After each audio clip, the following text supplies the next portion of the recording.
저희가 위기를 기회로 바꾼 다니엘의 삶을 보고 있는데 오늘은 그 마지막 시간으로 다니엘이 어떻게 그 다니엘과 그 친구들의 전반적인 삶을 통해서 한번 어떤 사건을 통해 봤는데, 사건이 아니라 오늘은 좀 전반적인 그런 삶을 통해서 다니엘이 어떻게 그에게 있었던 위기를 기회로 바꾸었는가, 하나님이 또 어떻게 일하셨는가를 좀 같이 배워보는 시간을 갖고자 합니다. 이 위기를 기회로 바꾼 다니엘이라는 주제로 말씀을 준비하면서 저한테 좀 도움이 된 책이 하나 있어요. 바빌론에서 그리스도인으로 살기라는 책이 있었는데, 나중에 한번 기회가 되시면 읽으시면 많이 도움이 될 것 같아요. 그 책을 읽으면서 참 다니엘과 또 그 친구들을 바라보는 관점을 좀 새롭게 저한테 많은 것들을 준 그런 책이어서 좀 다니엘서를 좀 재밌게 읽을 수 있는 책이 아니었나 생각이 드는데, 오늘 설교는 그 책에서 배운 내용도 같이 좀 나누면서 여러분과 같이 나누고자 합니다. 여러분, 다니엘서 하면 떠오르는 게 많이 있잖아요. 가장 대표적인 게 풀무불과 아니면 사자굴에서 건져냈다라는 것 떠오르고, 또 다니엘 하면은 환상이 있지 않습니까? 그런 많은 환상들 속에서 하나님이 무엇을 하시고자 하는지를 말씀하시고자 하는데, 다니엘서를 통해 정말 하나님이 말씀하시고자 하는 게 무엇일까요? 다니엘서를 통해서 다니엘에게 보여준 환상을 통해서 미래에 이런 일이 일어날 거야 라는 것을 하나님이 말씀하시고자 하신 걸까요? 그 부분도 있을 것 같은데, 많은 신학자들이 그 예언을 연구했고, 환상을 연구하고, 또 지금도 연구하고 있고, 어떤 부분들은 틀린 예언도 있었고, 어떤 부분들은 예측이 맞은 것도 있었습니다. 근데 점점점 알아가는 건 무엇인지, 그 많은 환상들을 해석하고 설명한다 하더라도 정확하게 알 수 있는 건 없다라는 겁니다. 단 한 가지 확실한 것은 주님은 다시 오실 것이고, 하지만 그때와 시간은 우리가 알 수 없다라는 것, 그 부분인 것 같습니다. 그 환상을 통해서 하나님이 말씀하시고자 하는 것은, 확실한 것은 무엇인지, 하나님이 다니엘과 그 친구들의 삶을 인도하시고 또 한 민족을 인도하시고 더 나아가서 전 세계의 역사를 하나님이 주관하고 계시다는 것을 다니엘서를 통해서 하나님 말씀하시고자 하는 것이 있지 않나 생각을 하게 됩니다. 또 한 가지 다니엘에게 일어났던, 또 친구들에게 일어났던, 아까 말했던 용광로에서 구원해내고 또 사자굴에서 구원해내고, 이걸 통해서 하나님이 또 무슨 말씀을 하시고자 하는 걸까요?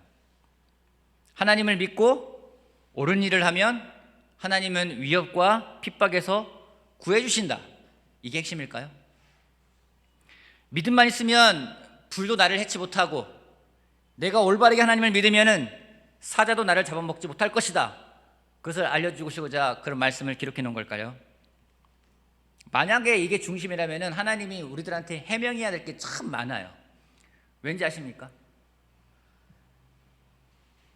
풀무불과 굶주린 사자굴에서 누군가가 살아나온다라는 것은 굉장히 예외적인 일이기 때문입니다. 제가 알기로 풀무불과 사자굴에서 상처 하나 없이 살아나온 사람들은 제가 아는 것은 다니엘하고 그 친구들밖에 없어요. 만약에 그걸 말씀하시고자 하는 게 목적이라면은, 더 많은 믿음을 가졌지만, 똑같은 믿음을 가졌지만 대부분 사람들은 끔찍한 고통 속에서 죽음을 당했거든요. 그거에 대해 하나님이 또 해명하셔야 될 것 같아요. 왜 그런지. 그들이 다니엘과 친구들보다 믿음이 못해서가 아니었습니다. 더 확신이 있었지만은 그들은 고통 속에서 죽음을 당하는 사람들이 훨씬 더 많았습니다. 여러분, 우리가 신앙생활을 올바르게 하면은 우리는 고통 없이 살 거야, 하나님이 모든 핍박과 모든 악으로부터 우리를 구원할 거야가 다니엘서의 요점은 아니라고 생각을 합니다. 오히려 베드로는요, 그가 쓴 편지에서 우리 크리스찬들에게 고난이 닥쳐오는 게 당연하대요. 그런 일이 벌어질 때 놀라거나 두려워하지 말라고 이야기를 하고 있습니다. 당연한 일이기 때문에. 분명 하나님은 우리를 그러한 고난이나 핍박으로부터 우리를 구원해 주실 수 있는 능력이 있고 또 구원해 주실 거라 저는 믿습니다. 하지만 다니엘서의 핵심 메시지가 과연 그거로만 끝난다면은 정말 하나님이 우리들에게 주시고자 하는 메시지를 놓칠 수 있지 않을까 생각을 합니다. 저는 다니엘서를 공부하면서 계속 느끼는 건 무엇인지, 하나님이 우리들 삶 가운데 있는 위기를 어떻게 기회로 바꾸시는지를 참 많이 보여주셨다는 생각이 들어요. 오늘 볼 말씀은 그 가운데 또 대표적인 말씀이 될 수 있을 것 같습니다. 다니엘서 6장 말씀 보겠습니다. 다니엘서 6장 6장 25절 말씀부터 28절까지 볼게요. 6장 25절에서 28절. 다니엘서 6장 25절부터 28절까지 제가 읽겠습니다. 그때 다리우스 왕은 전국에 사는 민족과 언어가 다른 뭇 백성에게 조서를 내렸다. 내 백성에게 평화가 넘치기를 바란다. 내가 다음과 같이 법령을 공포한다.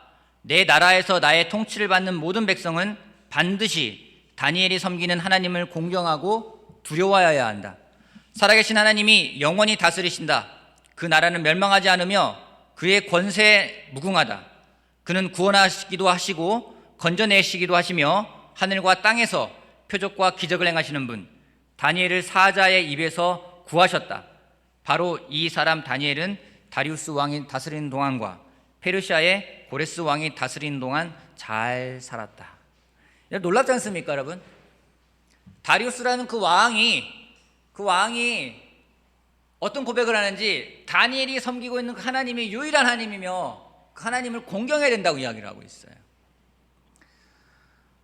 어린 10대 시절에 바벨론의 포로로 끌려가는 위기를 맞은 다니엘과 그 친구들에게 닥쳤던 위기는 오히려 그 주변에 있는 사람들에게 하나님이 어떤 분인지를 명확하게 알리는 그런 기회가 됐다는 것입니다. 자신을 포로로 잡아가서 자신을 다스렸던 그 왕이 하나님이 어떤 분인지 고백을 하고 있는 걸 보면은 참으로 놀랍습니다. 그는 고레스 왕에게도 영향을 주었습니다. 여러분 아시겠지만 고레스 왕은 다시 이스라엘 민족을 예루살렘으로 다시 돌려보냈던 그 왕입니다. 소년들에게 찾았던 위기가 오히려 그 민족을 다시 구원하는 그런 계기가 된 것을 우리가 알 수가 있습니다. 여러분 그런 질문이 들지 않습니까? 그렇다면 다니엘과 친구들의 무엇이 그러한 위기를 기회로 만들었을까? 저는 그들이 가지고 있는 겸손이라는 성품이라고 생각을 합니다.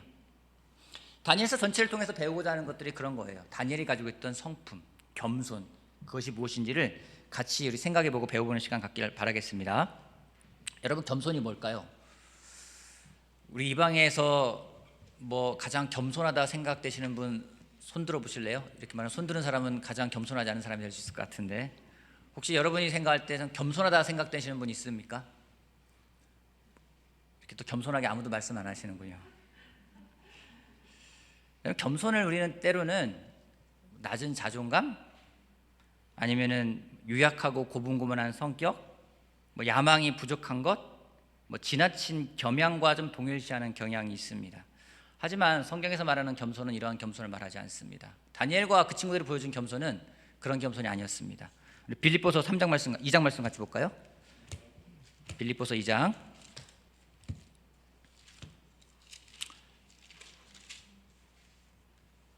잘 따라오고 계신 거죠? 네, 빌립보서 2장 3절에서 5절 말씀까지만 읽겠습니다. 빌립보서 2장 3절에서 5절 말씀 제가 읽겠습니다. 3절. 무슨 일을 하든지 경쟁심이나 허영으로 하지 말고 겸손한 마음으로 하고 자기보다 서로 남을 낮게 여기십시오. 또한 여러분은 자기 일만 돌보지 말고 서로 다른 사람의 일도 돌보아 주십시오. 여러분 안에 이 마음을 품으십시오. 그것은 곧 그리스도 예수의 마음이기도 합니다. 성경은 겸손을 이야기하며 겸손의 구체적인 행동이 무엇인지 섬김이라고 표현하고 있습니다. 어떻게 섬깁니까? 다른 사람의 이익과 필요를 내 이익과 필요보다 더 우선시하면서 섬기는 것을 겸손이라고 표현하고 있습니다. 다른 사람을 중요한 존재로 여기고 잘 대해주는 것이 성경은 겸손이라고 합니다. 여러분 근데 겸손이 쉽지가 않아요. 겸손한 건 내가 아닙니다, 부족합니다 이게 아니라 다른 사람을 더 나보다 나은 사람을 대하는 것을 겸손이라고 이야기하는데 이게 쉽지가 않아요. 왜냐하면은 그렇게 섬김을 받아야만 할 수 있는 사람을 섬기는 데서 그치는 것이 아니라 그럴 가치가 없는 사람마저도 그렇게 섬겨야 되기 때문에 겸손이 어려운 부분입니다. 구약에서 한 예를 찾으라면 저는 아브라함을 찾고 싶습니다. 아브라함이 자기 조카 롯에게 이야기합니다. 자, 땅에 있는데 네가 어디를 갈지 네가 먼저 정해라. 여러분 그거는 굉장히 대단한 거예요. 왜냐하면 아브라함은 그 가문의 수장입니다. 채구자입니다. 그가 내가 이 땅을 차지할 거라고 말하는 것이 전혀 이상한 게 아니에요. 자기 조카 노렉에게 먼저 네가 갈 곳을 택하라고 이야기를 합니다. 그 권리를 넘기는 겁니다. 네가 나보다 더 나은 사람이야, 네가 먼저 택해 라고 선택권을 준 것입니다. 물론 아이러니하게 이기적인 롯의 선택에 따라서 그 롯은 그 선택으로 인한 파멸의 길에 이르게 됩니다. 여러분, 근데 다니엘이 보이는 겸손은 그보다 더한 부분이에요. 왜 또 놀라운지 아십니까? 좀 전에 말했던 것처럼 섬김을 받을 자격이 없는 사람을 섬기는 데서 그치는 것이 아니라 한 걸음 더 나아가서 자신의 적까지도 섬겼어요. 자신을 포로로 잡아온 사람들을 섬겼어요. 다니엘은 자신을 정복한 사람들을 섬기는데 그냥 대충 섬긴 게 아니에요. 정말 온 마음으로 섬겼어요. 그에 따라서 그의 지위는 점점 높아집니다. 또 그럴수록 바벨론에서 그의 영향력은 점점 커집니다. 결국 느부갓네살 왕과 다리오 왕과 고레스 왕까지 하나님을 하나님으로 알 수 있게끔 그의 섬김은 그런 영향력을 끼쳤습니다. 다니엘과 친구들의 겸손을 저는 존중이라고 표현하고 싶습니다. 자신을 감시하는 어쩌면 사악한 간수부터 왕에게까지 그들이 보여줬던 겸손은 그들을 존중으로 대하는 거예요. 다니엘서 1장 말씀 같이 보겠습니다. 다니엘서 1장. 다니엘서 1장 8절에서 9절 말씀. 다니엘서 1장 8절에서 9절. 다니엘은 왕이 내린 음식과 포도주로 자기를 더럽히지 않겠다고 마음을 먹고 환관장에게 자기를 더럽히지 않을 수 있도록 해달라고 간청하였다. 하나님은 다니엘이 환관장에게 호의와 동정을 받도록 해주셨다. 여러분이 어떻게 했습니까? 나는 내 목에 칼이 도로나 있더라도 먹지 않을 거야, 이런 얘기가 아니에요. 결정은 똑같아요. 하지만 그들이 자신을 돌보고 있고 자신을 감시하는 사람들에게 보여줬던 것은 존중이었습니다. 겸손한 태도였습니다. 자신들에게 도전해오는 사람들에 대해서 단호하게 이야기했지만은 결코 그들을 존중하는 마음을 잃지 않았다는 겁니다. 그 존중은 마지못해서 하는 게 아니에요. 더군다나 다니엘은 자신을 정복하고 있고 자신을 포로로 끌고 왔던 사람이 정말 잘 되길 바랬어요.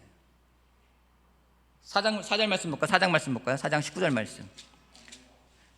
느부갓네살 왕이 꿈을 꿉니다. 어쩌면 대단한 악몽이에요. 느부갓네살 왕이 정신병에 걸려서 미친다는 얘기입니다. 그 꿈을 듣고 다니엘이 말하는 부분이 4장 19절입니다. 19절 말씀. 왕이 말에 끝냈을 때 일명 벨드사살이라고도 하는 다니엘은 한동안 놀라서 몹시 당황하였다. 왕이 그에게 말하였다. 벨드사살아, 이 꿈과 그 해몽이 어떠한지 번민하지 말아라. 벨드사살이 아뢰었다. 다니엘 말하는 겁니다. 임금님, 이 꿈은 임금님의 원수들이 꾸었더라면 좋았을 뻔했습니다. 해몽도 임금님의 원수들에게나 해줄 수 있었으면 좋겠습니다. 여러분, 다니엘이요, 왕이 그 꿈을 꿨는데 여러분이면 어떻게 생각했어요? 드디어 하나님이 일하시는구나. 그래, 너 잘됐다. 네가 이제 하나님 두려울 줄 알겠구나. 아마 그렇게 말할 수 있을지 모르겠어요. 당신 이제 끝났어. 이렇게 말할지 모르겠어요. 다니엘이 말한 게 뭡니까? 임금님, 이 꿈을 정말 임금님의 원수들이 꾸었으면 좋았겠습니다. 저도 이 꿈을 그들한테 해몽해 줬으면 좋았겠습니다. 대단하지 않습니까?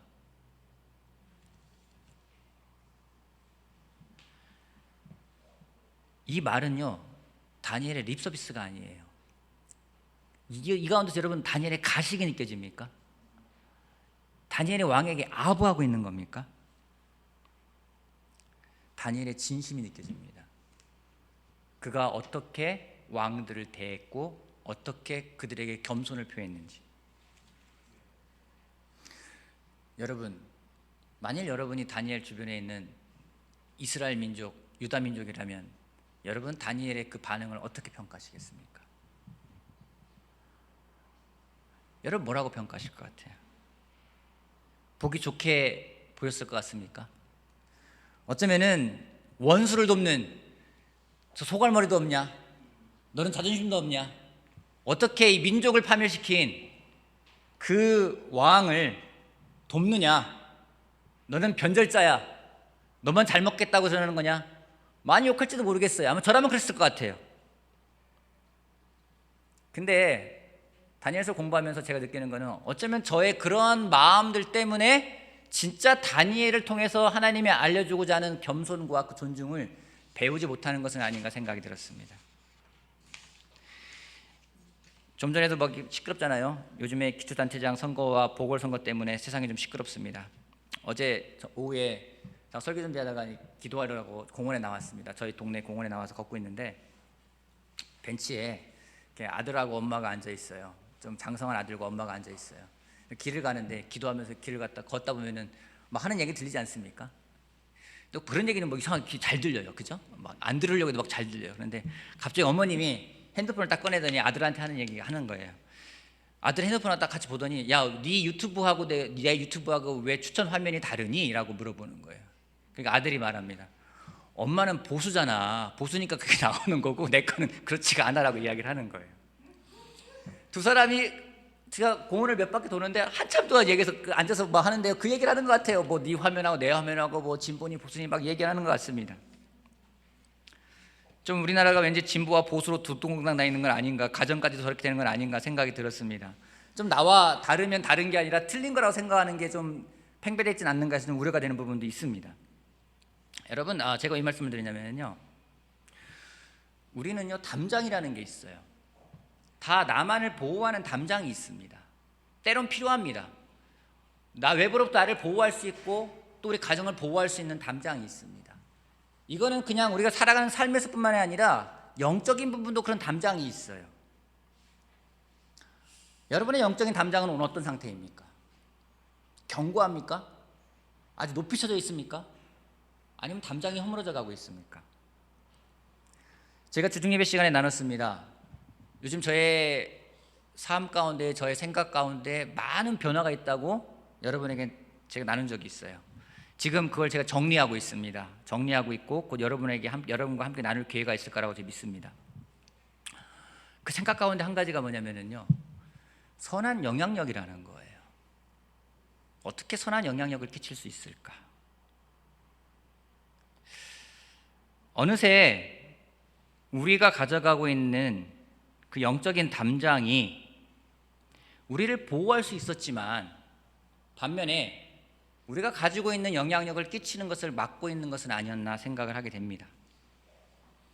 우리들에게 영적인 생활을 도와주고 또 힘이 되었던 것들인데 지금도 과연 그러한 것들이 유효한 것인지,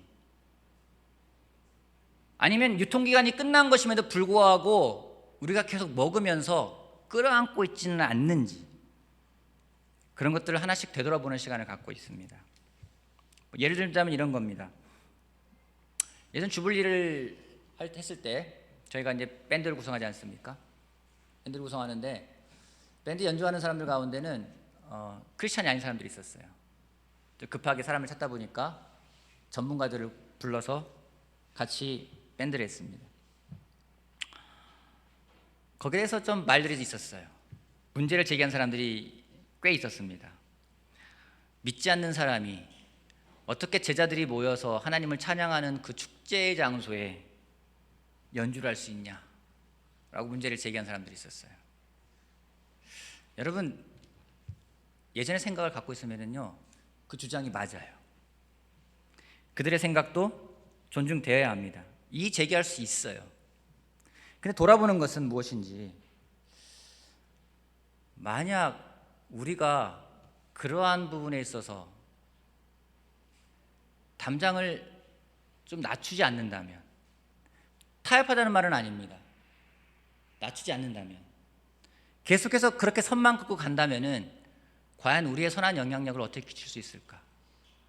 여러분, 다니엘이요, 나는 목에 칼이 들어와도 절대로 저 이방 민족의 왕을 내가 섬기지 않겠다.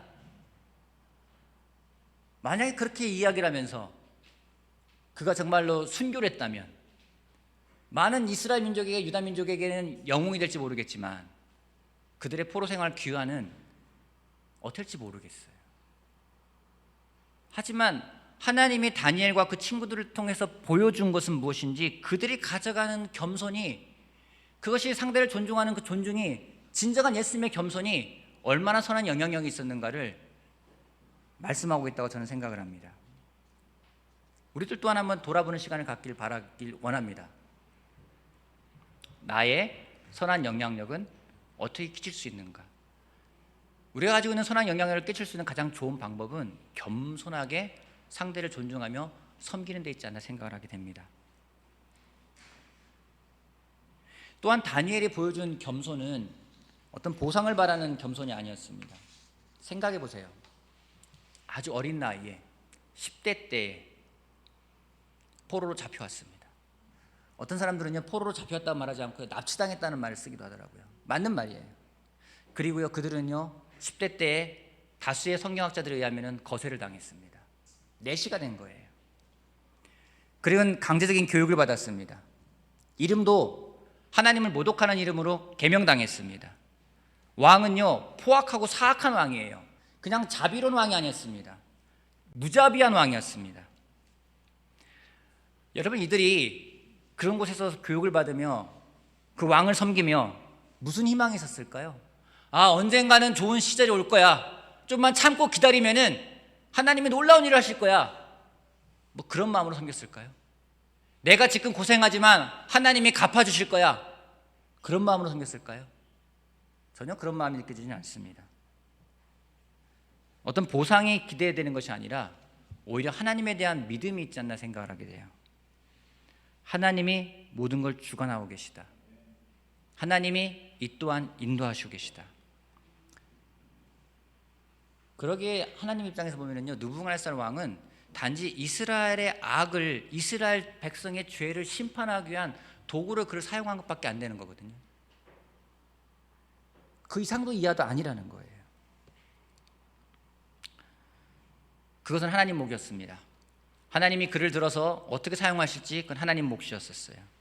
단지 다니엘과 그 친구들에게 하시는 것은 무엇인지 하나님 뜻에 맞게끔 그들에게 겸손으로 그들을 존중하며 그들을 섬기는 것이 하나님의 뜻이었습니다. 어떤 단기적인 이익을 위해서 그들이 했던 것은 아니에요. 지금 손해가 되더라도, 지금 말이 통하지 않더라도, 이해가 되지 않더라도, 비록 그렇게 하지 않으실지라도 하나님의 그 명령에 순종한 것은 오히려 그들에게 닥친 위기를 하나님의 영광을 드러내는 기회가 될 수 있다는 것을 우리가 배울 수가 있습니다. 여러분, 하나님은 지금도 그렇게 우리에게 말씀하고 계십니다. 좀 전에 봤던 다니엘서 빌립보서 2장에 있는 3절에 있는 말씀은요, 서로 겸손하게 대하라고, 상대방을 나보다 더 나은 사람으로 대하라고. 이건 여러분 권유가 아니에요. 그 문장은요 명령문이에요. 그렇게 하라고 이야기하고 계신 거예요. 근데 이게 어려워요. 왜냐하면 이거는 우리들의 성품이 아니기 때문에 그래요. 2장 5절에 있지 않습니까? 그리스도 예수의 마음이라고 이야기를 하고 있어요. 예수님의 성품이에요. 이 땅에서 가장 그 겸손을 실천하신 분이 예수님이에요. 어떻게 해요? 자신을 팔아넘길 가룟 유다의 발까지도 씻기셨습니다. 대충 씻긴 게 아니에요. 제가 여러 번 말했지만은 베드로 발은 꼼꼼하게 닦여주고 가룟 유다 발은 대충 닦여가지고 너는 정말 대충 닦아 이렇게 한 게 아니에요. 어쩌면은 가룟 유다의 발을 더 세심하게 닦였는지 모르겠습니다. 더 정성껏이요. 그것이 예수님이 보여준 겸손이고 섬김이고 그것이 존중입니다. 그것을 우리들에게 이야기하고 있어요. 너희도 하나님을 믿고 따른다면 하나님이 우리들에게 주신 이 시간에 우리가 무엇을 해야 될지 하나님이 겸손을 이야기하고 계십니다. 겸손은요 위기를 기회로 바꿀 거예요. 여러분, 직장에서 겸손하십니까? 여러분, 직장 상사가 정말로 말도 안 되는 이야기를 하더라도 여러분 정말 온 마음으로 섬기고 있습니까? 내가 때려치면 때려쳤지 내 네 말을 안 듣는다, 뭐 이런 생각이십니까? 여러분 주변에 있는 사람들에게는 어떻게 겸손을 베풀고 계십니까? 어떻게 존중으로 대하고 계십니까? 다시 한번 우리가 좀 돌아봤으면 좋겠습니다. 우리가 정말로 그 예수님의 마음을 가질 때 저는 믿습니다. 우리들에게 당장은 위기 같지만 그것이 오히려 하나님이 주시는 그 선한 영향력을 끼칠 수 있는, 우리에게 있는 그리스도의 향기를 나눌 수 있는 그 기회가 될 거라고 저는 확신을 합니다. 다니엘이 명령에 순종했을 때 그 개인의 위기가 우리 민족의 회복이라는 기회가 되었습니다. 저는 다니엘서를 마치면서 다시 한번 그 순종의 성품을 생각해 보길 바랍니다. 아울러 예수님의 그 선한 영향력을 어떻게 전할 수 있을지 그 겸손을 다시 한번 우리 삶 속에서 실천해 보기를 계획하고 또 실천해 보기를 바라는 마음으로 오늘 말씀 마치겠습니다.